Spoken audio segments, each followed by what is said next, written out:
Hello, so I wanted to make this tutorial sort of like for myself and anyone else that would find it helpful. This is a beat matching by ear tutorial. I'm doing it because I got these two vinyl turntables recently. I've always wanted to learn how to play vinyl. And also like I've been doing this for like a month now, and I want to do this to, like kind of document my progress and see what I like pick up along the way. And I also wanted to do this because I'm not the biggest fan of a lot of the tutorials online. Like, biggest problem that I have is the tutorials online will show you like the last 5% of what you need to do. Versus like when you're beat matching from scratch, the tracks are way off. So I'll give you an example. When I do this, yeah. So these tracks are like basically in sync, and like the tutorial will start off like this. It'll take this out of sync. It'll be like, I'm bringing in this other track. It needs a little nudge. It needs a little nudge. Maybe the BPMs are a little off and they'll adjust it, but it's like almost there. Whereas like if you're starting from scratch with like vinyl, and you have like a rough idea, but almost like to an extent no idea of like what the BPMs are, it's going to sound like this. So this is where you're starting off with. I mean, it's not even close. Like, it's not just a little nudge forward. It's like you have a long way to go. So, what I've identified when it comes to beat matching is there are two things you're looking for. You need the BPMs to be the same, and you want the kicks to align. I find that if you focus on those individually, it's easier to break things apart and do things one by one. So I'll show you what I mean. Like the BPMs are aligned, but you know the kicks aren't. So so right now it's in sync. If I nudge this track a little forward and leave it there, there's like a certain gallop, there's a certain rhythm. The space between the kicks are consistent though, so I can show you like all spans of what that is like. So I have this. Even more forward. There's like more space now. But when I let that sit there, you can hear that the rhythm is consistent. And this is important to identify because once I've identified the rhythm's consistent, the BPMs are the same, all I have to do is nudge it. So like I bring it back. And you're beat matched now. So that's like the final step, and that's like maybe like the last 5, 10, 15%. The biggest issue or the main piece is you want the BPMs to be the same. And I can show you when the BPMs are different,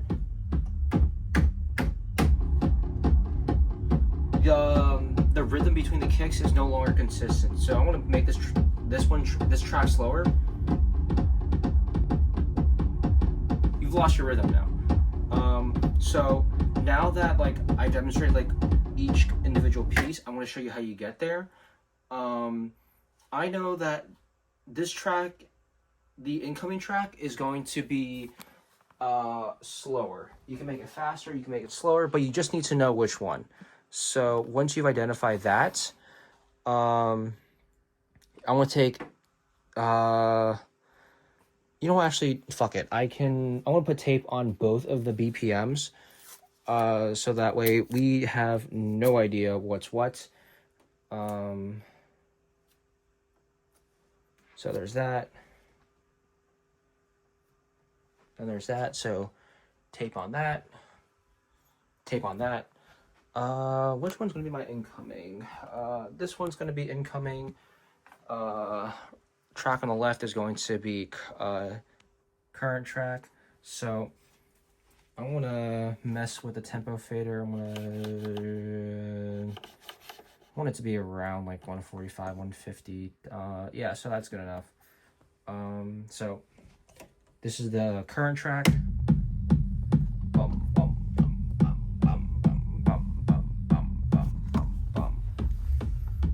Then this would be my incoming track.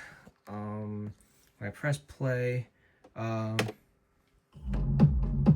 Yeah, that track's definitely slower, so that's a good thing to know. So now we're gonna do everything. I also do not want to work with that visual aid, so I want to stick here. I want to keep the visual aid for the camera, just so the camera can see what's up. So now I want to bring this track.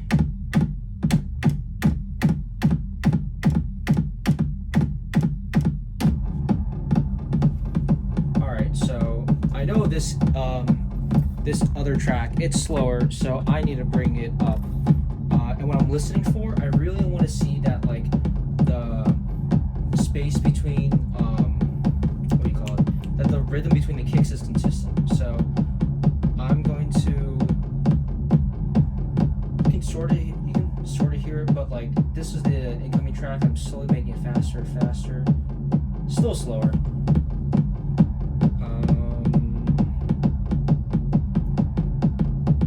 Getting kind of somewhere, but it needs to be like consistent. Like what you'll hear right now is there are periods where the kicks are semi-aligned and where the kicks aren't. It means your BPMs are off. And I think it's important to point out because it's like, you know, when I hear like the kicks are getting closer, I'm thinking like, oh, I'm like getting there, but it's just in reality it's just like the inconsistent BPMs, like by chance. So making it keep pushing faster on this incoming track. I'm listening. Oh, damn, we're there.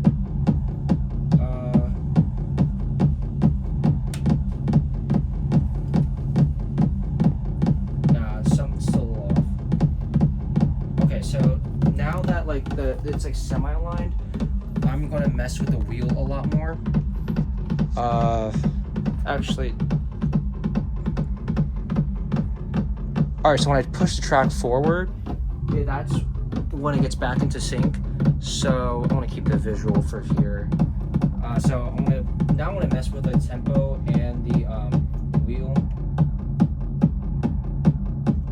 I'm also, you're gonna have to take my word for it. I'm not looking at this track, so I have no clue on the visual whatsoever.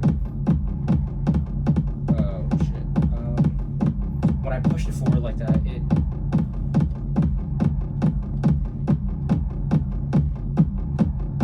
okay, you can't see on my screen, you can't see what I'm doing right now, but I have to keep pushing it back to get the tracks to line up, so now I know I'm too fast. So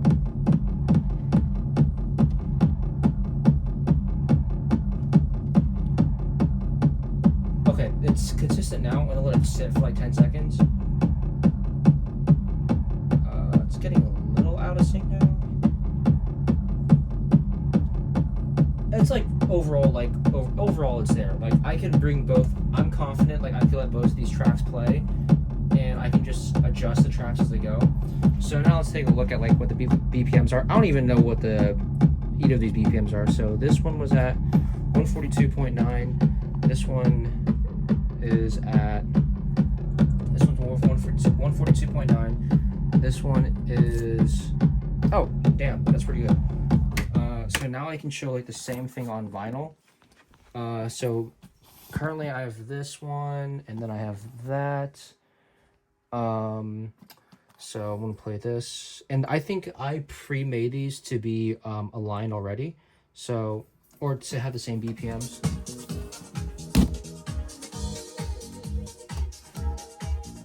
So now I'm gonna space out completely.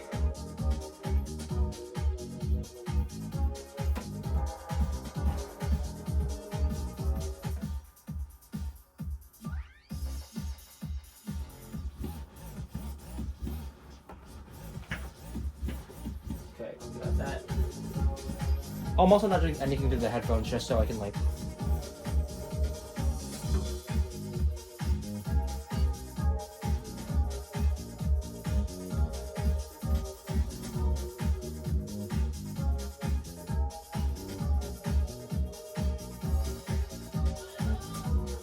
Okay, so you can kind of hear, this is the incoming track.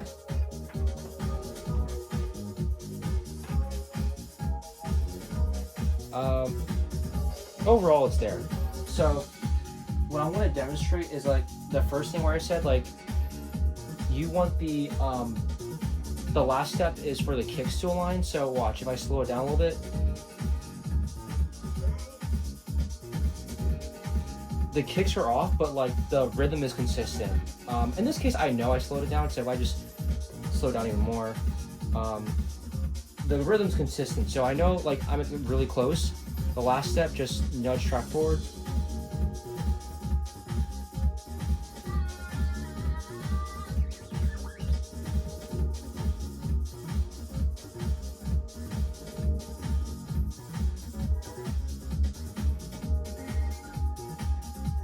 Okay, so now it's like about there. That's like a beat match. So now I'm gonna show like everything from start to finish. So this track, the incoming or the current track, give some space. I want to focus on this turntable for now. I know I want to start faster or slower, so put it here. That's definitely slower. It's definitely faster. I'm gonna do slower again, just cause I like working with slower.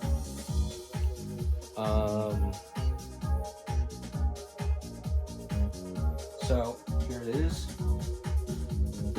The rhythm is not consistent, so what I can do, I want to keep bringing it forward. I'm listening to the kicks. I'm trying to make sure the rhythm's consistent. I'm taking this very slow.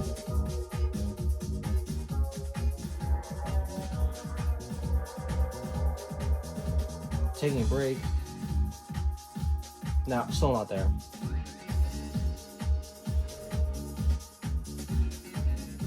Okay, now it's kind of getting there. I know it's slower. Oh, no, I actually spoke too soon. Gonna bring it forward again on the tempo. Maybe.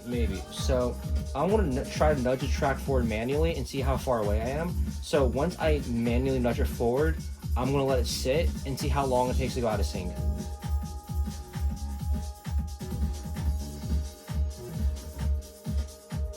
There it is. Oh, it's okay. So pretty fast. It falls out of sync pretty fast. So still not there.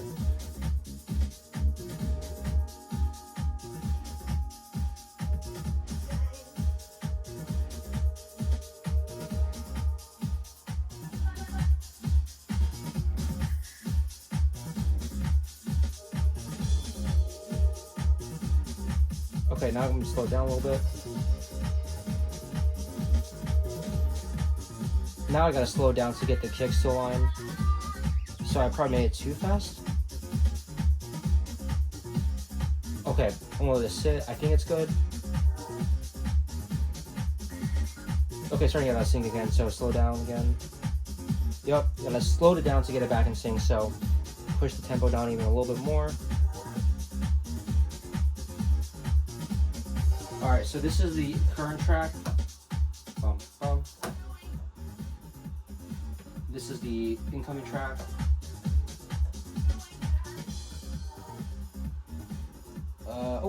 The track died out, so just for educational purposes, bring it back in.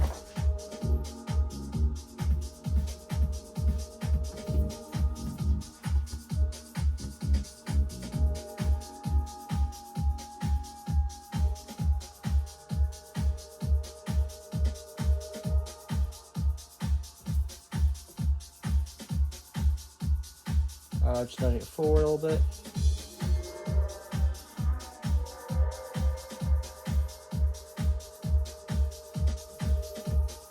Almost there. Just gotta get everything to align. Okay, I do have to nudge it forward a lot, so I think yeah, that's pretty good. So that like in conclusion is like overall, I mean yeah, everything from start to finish is definitely there. Like it's a little off, so you just have to adjust it little by little. But I mean, it's like I can definitely play with this.